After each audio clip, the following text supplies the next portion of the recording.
My friends, this channel was created with the hopes to provide help and understanding for those who find themselves in similar situations that I've been in. My goal has always been to let you know you are not alone and that your feelings are valid. My hope has always been to provide information and knowledge to maybe help you avoid certain situations that I couldn't, or learn how to handle scenarios that you find yourself in. Today is no different. There are relationships in life that, despite their intimacy, feel less like a safe harbor and more like an interrogation room. In these dynamics, every spoken word, every shared vulnerability, every casual remark seems to be immediately cataloged, scrutinized, and held in reserve for a future cross-examination. It's a pervasive sense that before you open your mouth, a silent internal Miranda warning should be issued, not by a law enforcement officer, but by your own wary intuition. To understand this disquieting parallel, it's essential to first recall the standard Miranda rights, a legal safeguard in the United States designed to protect an individual's Fifth Amendment right against self-incrimination. The familiar litany informs those in police custody of their fundamental protections. You have the right to remain silent. Anything you say can and will be used against you in a court of law. You have the right to an attorney. If you cannot afford an attorney, one will be provided for you. This legal warning serves as a crucial reminder that words have consequences and that silence can be a powerful form of self-preservation.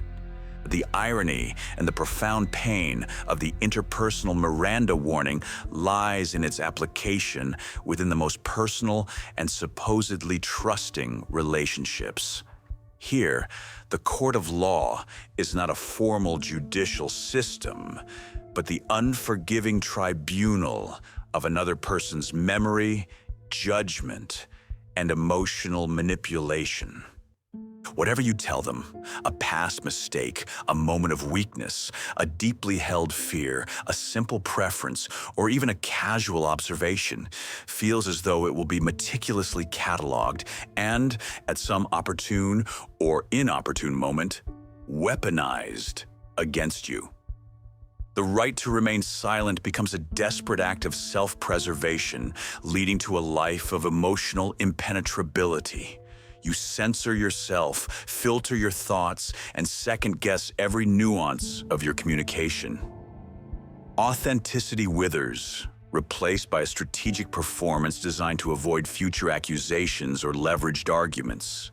The attorney you might wish for is a third party, a mediator of truth, someone to vouch for your intentions. But in the private sphere of these relationships, no such advocate exists. You are left alone, feeling perpetually on trial, where your own words are the primary evidence used to convict you of some imagined slight, failing, or inadequacy. This dynamic is particularly insidious when it comes to past mistakes. For many, sharing a personal misstep is an act of vulnerability, an attempt to build trust, or a plea for understanding.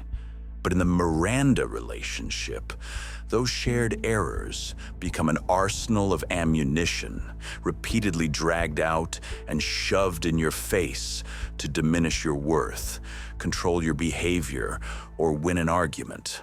The person who should offer empathy instead uses your history as a blunt instrument, ensuring that any progress made in personal growth is constantly undermined by retrospective judgment. It's an effective means of keeping you small and compliant. It is crucial for anyone experiencing this to understand a fundamental truth. You have a choice. The company you keep is ultimately under your discretion. You're not obligated to tolerate someone who uses your vulnerabilities against you, turns your words into weapons, or incessantly shoves your past mistakes in your face. Healthy relationships are built on trust, acceptance, and the freedom to be imperfect without fear of constant punishment. They are spaces where your words are heard with empathy, not recorded for future prosecution. Recognizing this dynamic is the first step towards reclaiming your emotional sovereignty. It is normal to feel hurt, upset, betrayed, or angry when someone you care about treats your shared trust with such disregard.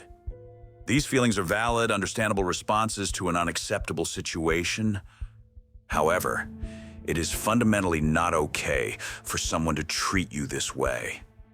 You deserve relationships where your past is understood as part of your journey, not as a permanent stain to be used against you.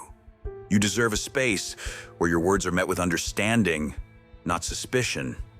For those trapped in such dynamics, please know that healing is possible.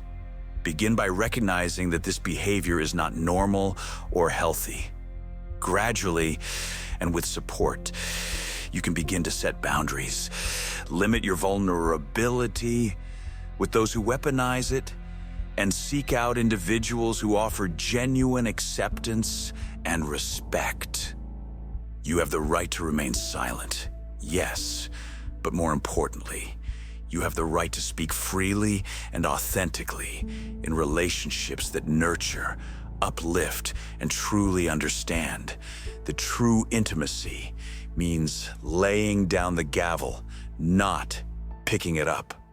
Your worth is not defined by your mistakes, nor by someone else's inability or unwillingness to forgive them.